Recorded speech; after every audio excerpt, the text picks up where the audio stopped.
Nubuatan tentang misi dan kehidupan Yesus di kitab Yesaya. Bikin pejabat Ethiopia menerima Yesus dan dibaptis.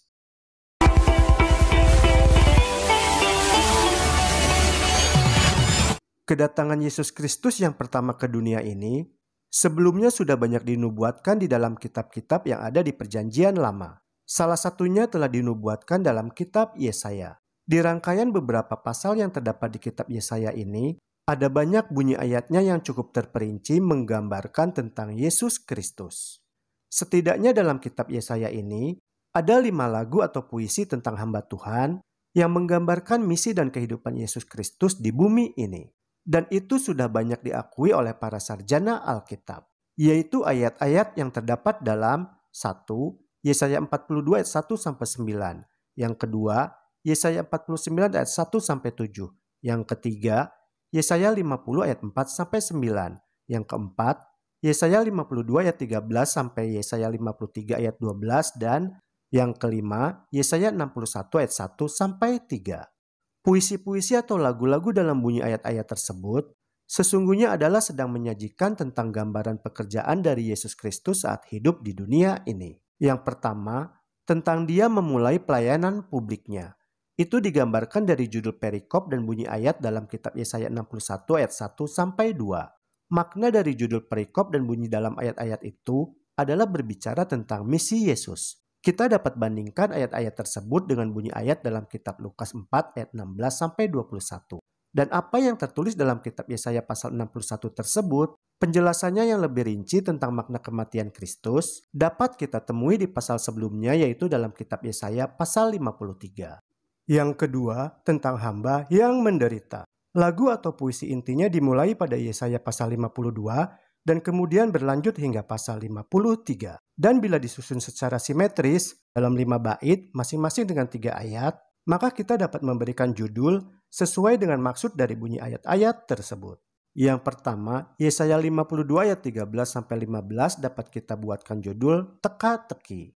Sebab bunyi lagu atau puisi di ayat-ayat tersebut dimulai dengan teka-teki. Di satu sisi menyebutkan bahwa sang hamba ini bijaksana dan sangat mulia, namun di sisi lain, sang hamba ini dijelekkan, dibenci oleh orang lain, dan dirusakkan.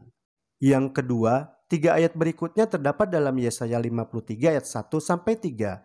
Dapat kita berikan judul penolakan. Sebab bunyi dalam ayat-ayat tersebut adalah menunjukkan tentang penghinaan total kepada sang hamba. Kehidupan sang hamba mengalami menderita, dihina, ditolak, dan menjadi orang yang penuh kesengsaraan. Yang ketiga, 3 ayat berikutnya terdapat dalam Yesaya 53 ayat 4-6 dapat kita beri judul pendamaian. Sebab bunyi ayat-ayat dalam segmen ini adalah inti dari masalah di mana alasan diberikan untuk semua penderitaan dan kematian Yesus Kristus. Karena Dia menanggung penyakit kita, memikul kesengsaraan kita, ditikam karena pemberontakan kita dan diremukkan karena kejahatan kita, dan Tuhan telah menimpakan kepadanya kesalahan kita semua. Terjemahan dari New International Version atau NIV. Yang keempat, 3 ayat selanjutnya terdapat dalam Yesaya 53 ayat 7-9 dapat kita beri judul kepatuhannya. Sebab bunyi dalam ayat-ayat ini adalah menggambarkan tentang penderitaan, pencobaan, kematian, dan penguburan Yesus Kristus. Yang kelima, 3 ayat berikutnya terdapat dalam Yesaya 53 ayat 10-12 dapat kita beri judul pemuliaannya. Sebab puisi atau lagu itu kemudian memuncak dengan menceritakan tentang kebangkitan Dia yang menjadi korban kesalahan dan kemakmuran serta kemenangannya. Dia membenarkan banyak orang karena Dia menanggung dosa banyak orang dan membagikan jarahannya kepada mereka. Kematiannya juga bersifat sukarela, mengganti, dan menebus. Setelah itu hasil kematian kemenangannya diterapkan kepada orang-orang percaya dalam pelayanan keimamatan atau pengantaraannya bagi mereka.